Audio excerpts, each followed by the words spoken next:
何やってるんですか？バンパーが後ろがギシギシだったっけ？ギシギシだったんでギすシギシだったっすいやでも1ヶ月ぐらいしか変えてないですけど、でも結構光っとるけん使ってるっす。足動かしよるけん。超動いてるでしょうね。あいやスライムとか塗ってますか？塗ってないです。ください。塗るとあれなんですよ、こ塗りすぎなんじゃないですか？こにつけて、あれ試します。この前もらってダイヤフラムは試したんです。はいはいはい。ダイヤフラムでも塗ったら膨らみだいぶ違うです。多分違うと思います。あれ？その前試したのって何を試したんですか？グリーンスライム。ああ、そうそうそう。だからそのスライムでも違うからですね。それ前のやつはどうなったんですか？前のやつは結構膨張吸い込んで膨張しとる。あ、そのスライムを吸い込んで膨張してる。いやなんかスライムが結局硬くなるんですよ。あー、乾いてくると、はい。はい、で外すとなんかちょっと表面が硬くなっとって、結局硬くなってそのやっぱついてない部分って出てくるじゃないですか。だからそっからこう吸って膨張しよっじゃないかな。フレームですよ。フレーマーですね。いやみんな使っとるけんどうなのかな。これはどれぐらい？だからその結局使うオーリングのはい。材質のでもそれもあるオイルの、なんかそれもあるみたいですよ。オイルとの相性があるのかな。でこのタミヤのこの新しいのは、はい。そのシリコン系のオイルあとかになんかすごいいいみあマジですかたいなことを。なんかみんな使いよらすとは鉱物系のオイルはいはいはいはい。はなんか普通のなんかオーリングは吸いにくいっては言いよらす。そうですね。いまだにこの塗るところっていうのはよくわかんないんですよ。オーリングだけ？オーリングだけ。オーリングとダイヤフラムだけ。帰ってから何もする余裕がなくて3時間までずっとコンテナの計算しましたパターンで。今日午前中来ようかなと思ったけど午前中はちょっと間に合わなかったけど、そのために昨日徹夜したんですけど徹夜した意味がなかったっていう。徹夜して効率が悪くなって余計時間がかかってなんか昨日の走りと一緒ですね。言わんでください全体像が見えてなくてこれってみんなどうやって塗られてるんだろう。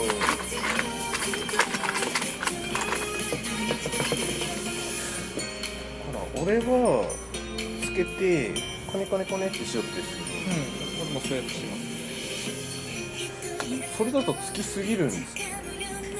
まあその指に乗せる量で違うと思いますそこがまた難しいところで。いやうっすら膜を作るぐらいでいいと思いますけどね。マジですか？そのグリーンスライムで動きを良くするっていう感じじゃない。はい。あれはそう思うんですよね。その膜を作ってあげて、そうですオイルが直接つくことで劣化したりとか、その膨張したりとかっていうのを防ぐためのスライムですもんね。スライムだと思うので、あんまいっぱいつけすぎてもスライムよりはオイルの方が滑ると思うんですよね。確かに。なんかそれいっぱいつけたけってなるわけじゃないような気がします。スムーズに動くとかそういうわけじゃない。関係ないですもんね。ただ吸い込ませんっていうか。ただその漏れるっていうかクリアランスが大きいやつとかになるとスライムがあることでそのオイルが漏れにくくなるとかっていうのはあるのかもしれないけど、それは断板種類で違うんじゃないですか、その作りで。それはあるんです。だから TRF ダンパーとかだとオーリング2個入れたりとかなんかするやつとかだと、分かんないですけど、なんかそういうのがあったりするのかもしれないですね、組み方が。なんかいろんな人の組み方があるけんメーカーで違ったり、そうメーカーのダンパーをどう作るかっていう考えが違うと、アクソンのあれ良かったんですか、ゆうきくんの。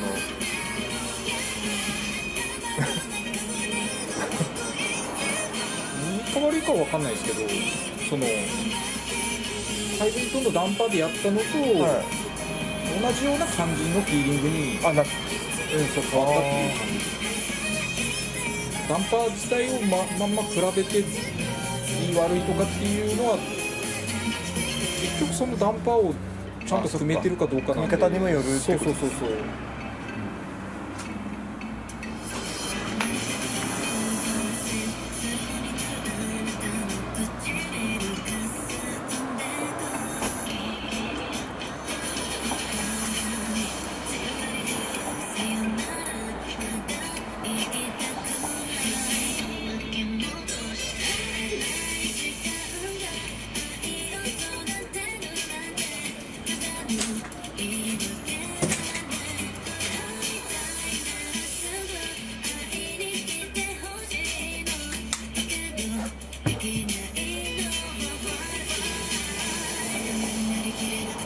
最初の段階が難しいですよね。なんか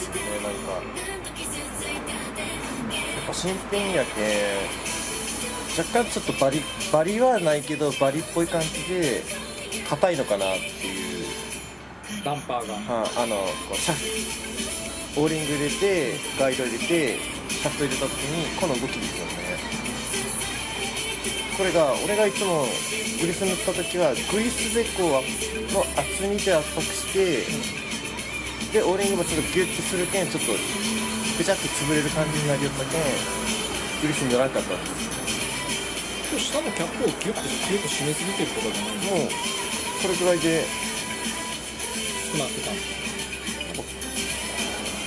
硬いようにみんな違うじゃなくて、そう完全にこれってスルスルじゃないといかんとか、エアで戻ってこんとって言わす人もおるし、いや別にここ硬くても全然問題ないよ、ただスムーズに動けばいいっていう人と、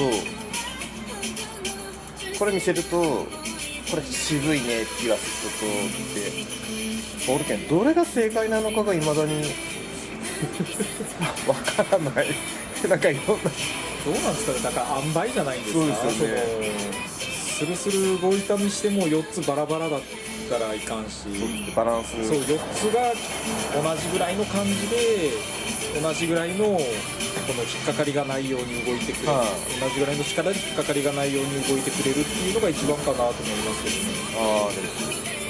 で実際やっぱりそのオイルが入ってオイルがシャフトにちゃんとついてるついてないとかでも重さ変わってくるじゃないですか。そうですね。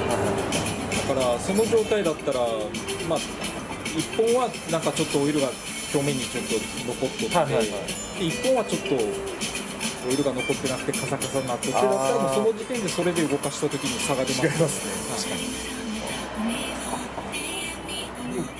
に。俺の中でもちょっと硬くてもいいんで4本均等基本的にオイルを入れてそっかそうです、比べた方がいいんじゃないかな。枠がないけんです。締める前にですね。そっか。難しいな。なんかちょっと考えると、でも確かにそうですよね。オイル入れてスムーズに動くようになってちょっとでいいんですよね。ちょっと入れた状態でちゃんとシャフトにオイルがついてる状態で比較しないと、このオーリングとシャフトが当たってる面にオイルがちゃんとついてるシャフトとついてないシャフトで比べたら、ね、全然違いますもん。違いますよね。難しいな。半分最初今ちょっとだけ入れたんですけど、オイルがついてくると滑らかになってきますよね。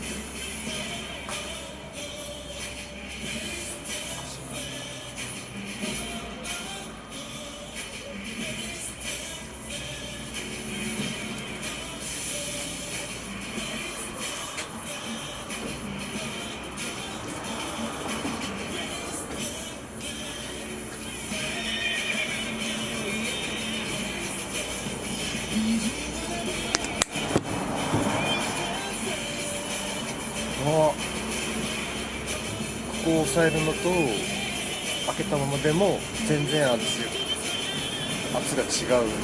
そうでしょうね。いやなんかこっちの方が重く感じる。大気解放の方が、戻ってくるのが、こっちの方がめっちゃ軽く感じる。これがダイヤフラム入れた時とかの違いとかですよね。そうそう。これどっちで見ればいいの。でもこっちで結局こう密封する状態なんで、この状態で見た方が正解ではあるんですよね。と思いますけどね。オイルがちゃんとシャフトに、中に入ってるオイルがシャフトについて、中に入った時にはついて、出てくる時にはオイルがついてる状態で出てくる。そっか、こうやって見ると全然違うんだ。それで触って4本の差があったりとか、その引っかかりがあるっていうんだったらちょっと問題かなと。そうそうね。これで組んでるのちょっと今までとちょっとやり方は違うけど、なんかだってシャフトに触れてるのってオーリングしか触れてないわけだからですね。あとガイド、この面をダイヤフラムの当たってる当たり方と、そのダイヤフラムとシャフトが当たってる部分の状態とかが変わると変わるから、ただ組んで動かしたら差は出るような気がするんですけどね。しかも俺今組んだの間違えて前の組んじゃったんですよ。素晴らしい。新品が2あれなんで新品4つあるんだと。それで問題なく。そうですね。ちょっと俺それだけやってみよう。今なんか探したら、あれ古いのどこやったっけって触ってやったと思ったらなかったです。オケ老人なんで。やばい。そら仕事も進むんでしょうね。昨日マジ進まなかった。いやでもこれでフロントが使えたけ。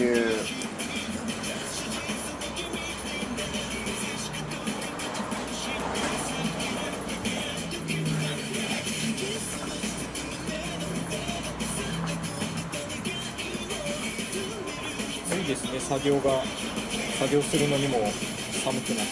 そうですね、だいぶ良くなった手がかじかんで動かなかったけどですね。そうですね。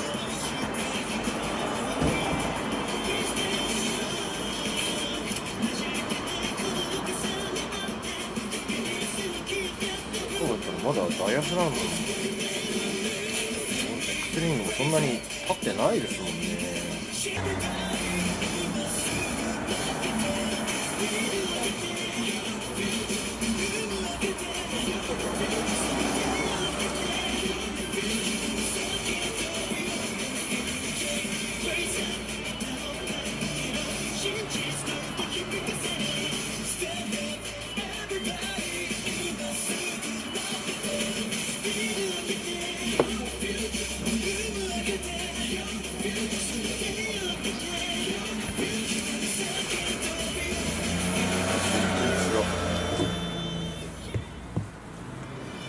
どうですか？まだいけそうです。で走ってみて、あのくらいの感じだったらこのくらいの感じになるんだっていうのを確認すれば次、そうですね。大体分かりますよね。まだ使えるの。